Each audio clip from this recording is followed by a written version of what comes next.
Yes, miona nita Mame Nobo Yoberino. Hii ni Hot Draw TV. Usisahau kusubscribe. Sasa wote tunamfahamu Yang So, mwigizaji wa movie ya Squid Game aliyehukumiwa kifungo cha miezi 8 jela kwa kosa la utovu wa nidhamu na mahakama nchini Korea Kusini. Sasa ameongezewa hadi mwaka mmoja baada ya kukata rufaa ambayo alishindwa. Mzee huyo mwenye umri wa miaka 80 alishtakiwa mwaka 2022 kwa kumdhalilisha kingono mwanamke mara mbili.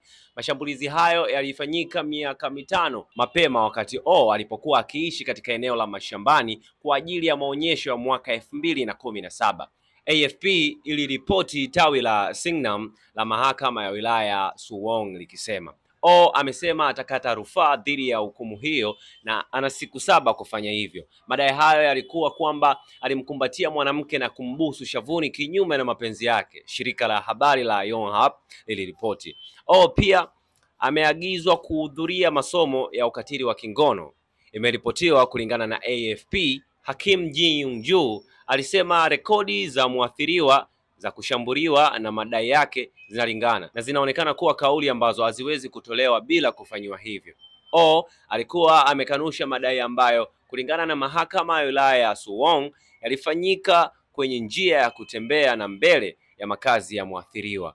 Mwigizaji huyo aliyejizolea umaarufu wa kimataifa baada ya kuigiza katika movie ya Squid Game, tamthilia ya dystopian ambayo ilishuhudia washindani wakishiriki katika matoleo mabaya ya michezo ya kitamaduni ya watoto. Ilikuwa ni movie kubwa isiyotarajiwa ndani ya Netflix na kuvutia watazamaji zaidi ya milioni 100 ulimwenguni kote ndani ya wiki za kutolewa kwake mnamo 2021. Mwaka uliofuata, alikuwa mwigizaji wa kwanza wa Korea Kusini kushinda Golden Globe kwa nafasi yake kama Il-nam, mshiriki mzee zaidi katika shindano hilo. Mzozo uliosababishwa na tuhuma dhidi ya ulimfanya kuondolewa kwenye filamu ijayo nchini Korea Kusini, Reuters iliripoti.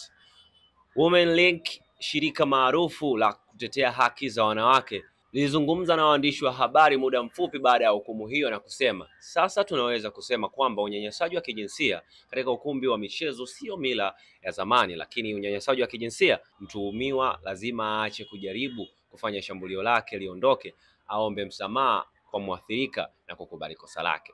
Tukumbuke awali Yang So alipewa hukumu ya miezi 8, lakini mahakama baadaye iliongeza hadi mwaka mmoja baada ya kukata rufaa ambayo alishindwa. Hata hivyo, taarifa kutoka nchini Korea Kusini zinaeleza bado babu huyo ameendelea kukanusha mashtaka hayo na amekata rufaa tena itakayosikilizwa mara ya mwisho hapo Juni 3 mwaka huu. Mimi naitwa Mame Nobo Yoberino. Hii ni Hot Draw TV. Usisahau kusubscribe, kushare, kulike na kucomment kwa ajili ya mastori mob. Ciao.